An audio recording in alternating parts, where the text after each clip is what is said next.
सर्वांना नमस्कार. राम सिया की प्रेम कहाणी या कथेचे 31 एपिसोड यापूर्वीच अपलोड केलेले आहेत. कृपया ते सगळे एपिसोड ऐकण्यासाठी आपल्या चॅनलला भेट द्यावी.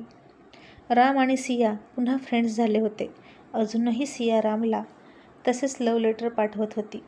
आज व्हॅलेंटाईन डे होता. रामला ते लव्ह लेटर मिळालं, जे लव्ह लेटर सियानं मेलबॉक्समध्ये टाकलं होतं. आणि सियाला ते लेटर मेलबॉक्समध्ये टाकताना रामनं स्वतः पाहिलं होतं. आणि रामला कळून चुकलं की आजपर्यंत इतके लव्ह लेटर आणि प्रेमाचे संदेश येत होते ते सगळं सिया करत होती. रामला आता प्रचंड राग आला. त्यानं ते लव्ह लेटर तिच्या समोरच फाडलं आणि त्याचे तुकडे तुकडे केले आणि तिच्याच अंगावर रागात भिरकावले आणि निघून गेला. तसं सियाने मनाचा पक्का निश्चय केला आणि म्हणाली, आता जे काही होईल ते होईल, पण रामला प्रेमाची कबुली द्यायची म्हणजे द्यायची. आणि ती रामकडे गेली, त्याला थांबवलं. आणि आता राम तिच्याकडे खूप रागात बघत होता आणि तिनं अचानक काही काळाच्या आत त्याच्या ओठावर ओठ टेकवले आणि त्याला डीप किस करू लागली. आणि आता रागाने लालबुंद झालेले रामचे डोळेसुद्धा आपोआप मिटले. त्याच्या शरीरामध्ये आता पुन्हा एक गोड कळ उठली. काही क्षण तो तिच्या त्या कृतीनं फ्रीज झाला. आता सगळेच त्या दोघांकडे आश्चर्यचकित होऊन पाहत होते. सिया मात्र रामच्या ओठावर ओठ टेकवून शांत उभा होती आणि काही सेकंदानंतर तिने स्वतः पुन्हा त्याच्या ओठावरून ओठ बाजूला केले, मागे सरकली आणि त्याच्याकडे लाजून हसून म्हणाली, I love you Ram, I love you so much.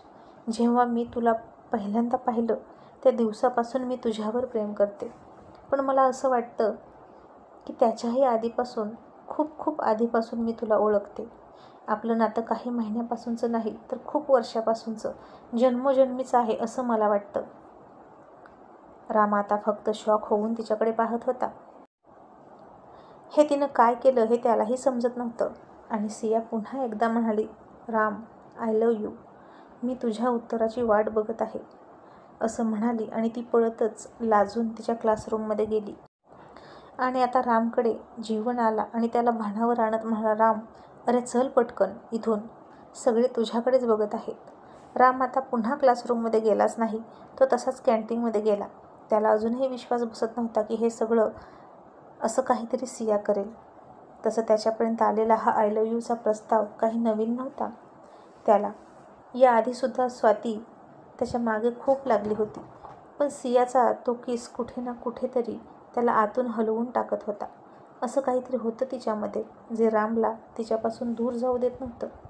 ती जरी अनोळखी वाटत असली तरी तिची आत्मा मात्र त्याला फार ओळखीची वाटायची. म्हणून तर आता तिच्या या कृत्याने तो हादरून गेला होता. त्यावेळी त्याला तिचा राग आलाच नाही, नाहीतर त्यानं 2 सणसणीत कानाखाली लावून दिल्या असत्या तिच्या तिथेच. पण तो तसं करू शकला नाही किंवा तो तिच्या जवळही जाऊ शकला नाही. जीवन रामच्या हातावर हात ठेवून म्हणाला, राम, इट्स ओके. अरे इतका काय विचार करतोस? ती प्रेम करते तुझ्यावर, तुझी फ्रेंड आहे ती. तू तिला चांगलं ओळखतोस आणि प्रेमात हे नॉर्मल असतं सध्या. मला वाटतं की तू तिला ॲक्सेप्ट करावं, तिचं प्रेम ॲक्सेप्ट करावं.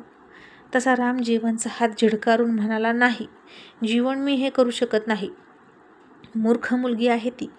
मला जर माहीत असतं की ती हे सगळं करत आहे तर मी तिच्याशी पुन्हा फ्रेंडशिप केलीच नसती. माझा जीव गेला असता तरी मी तिच्याशी फ्रेंडशिप नसती केली. आणि आता हे तर तिनं खरंच कहरच केला. शी, निर्लज्ज कुठली. सगळ्यांनी पाहिलं हे जीवन. काय विचार करत असतील ते सगळे माझ्याबद्दल. आता अख्ख्या कॉलेजमध्ये हीच चर्चा सुरू असेल. हिच्यामुळे मी कोणालाही तोंड दाखवण्याच्या लायकीचा राहिलो नाही. राम खूप रागात धुमसत होता. जीवन म्हणाला, राम, अरे ती प्रेम करते तुझ्यावर आणि खरं तर ती खूप आधीपासून प्रेम करते तुझ्यावर. आणि प्रेम करणं हा काही गुन्हा नाही राम. राम चिडून म्हणाला, हा गुन्हाच आहे. जीवन, माझ्यावर प्रेम करणं हा गुन्हा आहे. कारण मी कोणालाच परमिशन दिलेली नाही माझ्यावर प्रेम करण्याची आणि तिची हिंमत कशी झाली असं वागण्याची. जीवनने त्याला विचारलं, असं म्हणजे कसं? बोल ना. तिने असं काय जगावेगळं केलं आहे म्हणून तू तिच्यावर इतका चिडला आहेस? तिनं प्रेमच केलं आहे ना? राम आता थोडा संकोचून म्हणाला, जीवन, तू सगळं पाहिलेलं आहेस. मला पुन्हा तेच तेच बोलायला लावू नकोस. मला शरम वाटते. जीवन म्हणाला, तिने तुला किस केला हेच ना? मग तू नाही का आपण ट्रेकिंगला गेलो तेव्हा तिला किस केला? तिच्या तोंडात तोंड घालून तिला श्वास दिलास, तिला वाचवलंस आणि हे तिला तर अजून माहीतही नाही. मग राम, ते काय होतं तूच सांग. आता हे ऐकून राम थोडा चकित झाला आणि म्हणाला, जीवन, हे तुला कसं माहीत? सिया बोलली का काही? जीवन म्हणाला, नाही. राम, तिला कसं माहीत असेल?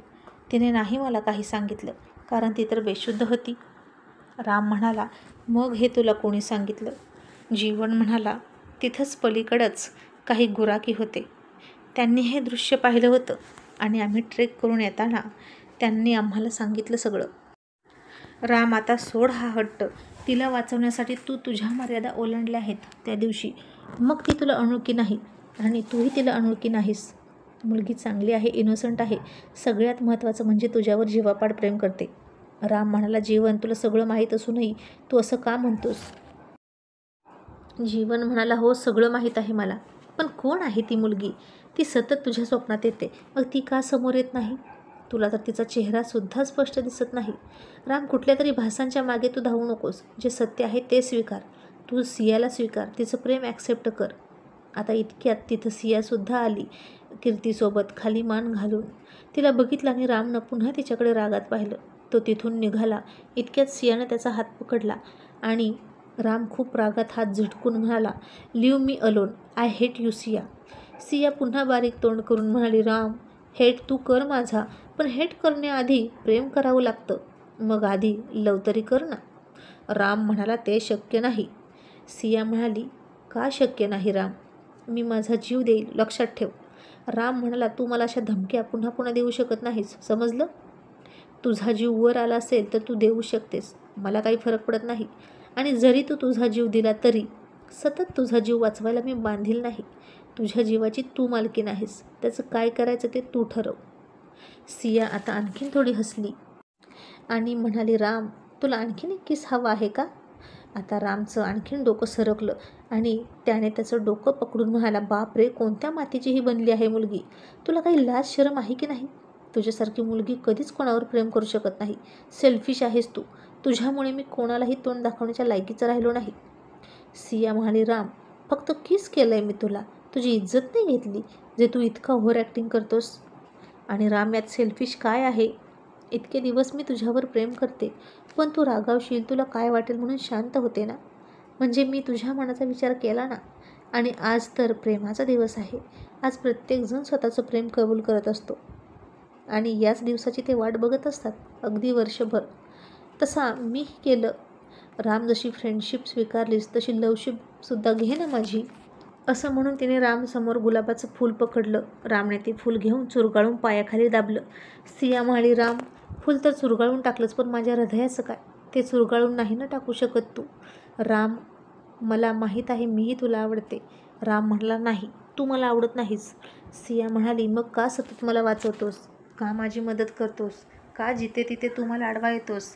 जेव्हा मी अडचणीत असते तेव्हा फक्त आणि फक्त तुझाच आधार मला का वाटतो?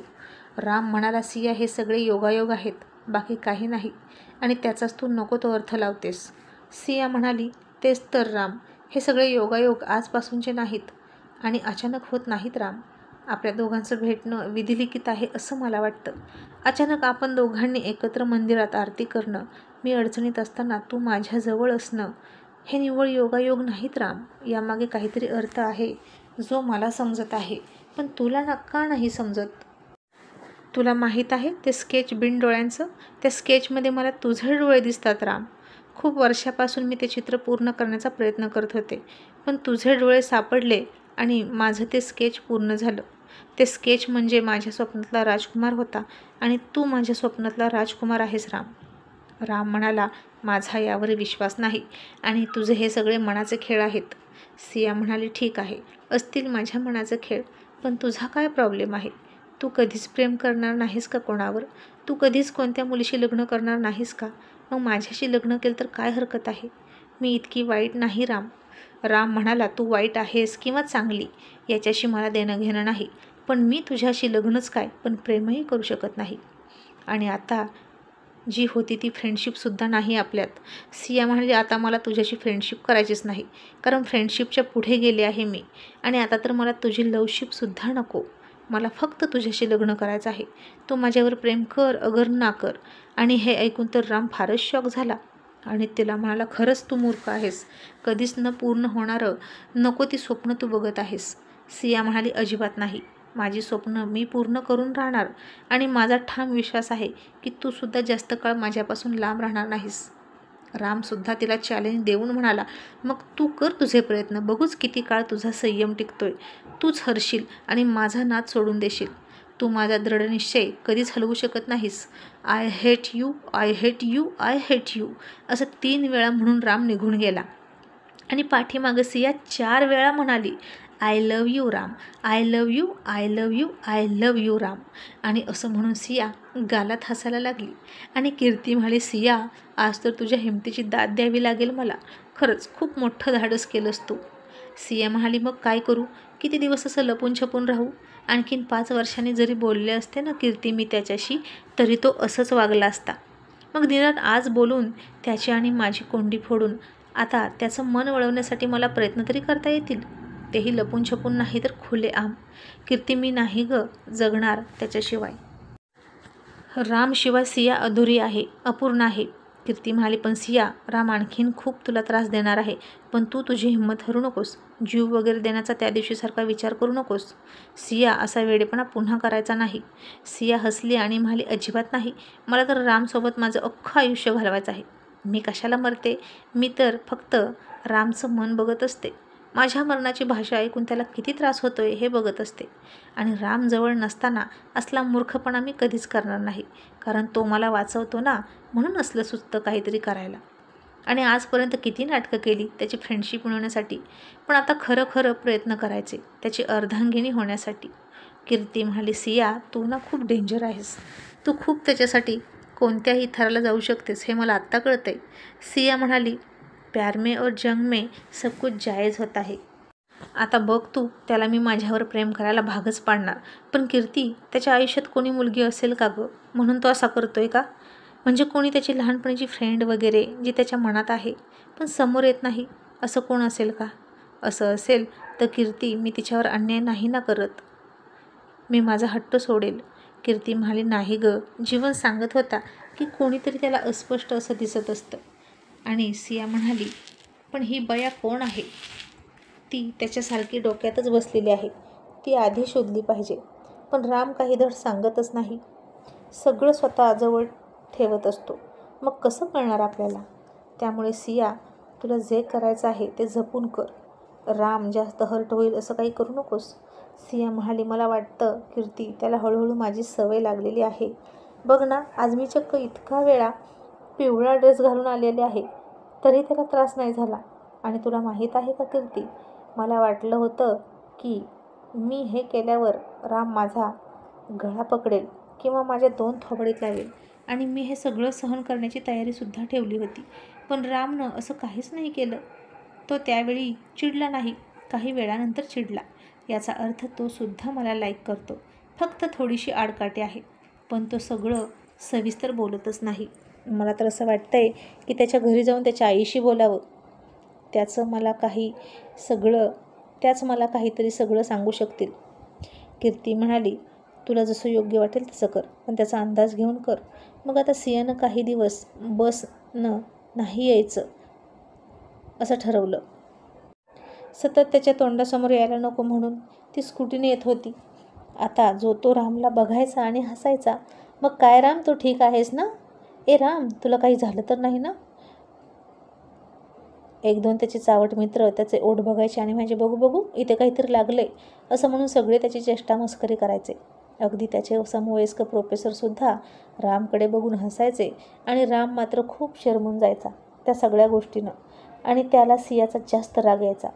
आणि ओमला अर्णव म्हणाला, ओम, तुला माहीत आहे का व्हॅलेंटाईन डे दिवशी आपल्या कॉलेजमध्ये काय झालं? ओम म्हणाला, तसा आलंय माझ्या कानावर. त्या सियामध्ये इतकी हिंमत कशी आली त्याला किस करण्याची? आणि तो एक बिनडोक आहे जो तिच्यापासून दूर दूर पळतो. आणि मी इथे तिच्या मागे लागलोय तर मला भाव देत नाही. पण आता बस झालं, बरं झालं. आता या रामनं माझ्या कानाखाली दिल्या होत्या ना, आता त्याला बदनाम कसा करतो ते बघत राहा. मग आज सिया लवकर कॉलेजमध्ये आली आणि आता ती हात धुवूनच रामच्या मागे लागणार होती. ती त्याच्या क्लासमध्ये गेली. पुन्हा अख्ख्या ब्लॅकबोर्डवर सॉरी सॉरी सॉरी असं सगळं लिहून टाकलं. रामनं ते पाहिलं आणि पुन्हा चक्रावला. दुसऱ्या दिवशी पुन्हा अख्ख्या ब्लॅकबोर्डवर आय लव्ह यू राम असं लिहून टाकलं. राम पुन्हा वैतागला आणि त्याने त्याला निक्षून सांगितलं, मी तुझी मॅनेजमेंटकडे तक्रार करेल. सिया म्हणाली, बिनधास्त तक्रार कर. मी काही गुन्हा केला नाही. प्रेम केलंय मी, समजलं? मी माझे प्रयत्न करत राहणार. आणि तू आत्ताच घाबरलास का? तुला सुद्धा भीती वाटते का की तू सुद्धा माझ्या प्रेमात पडशील?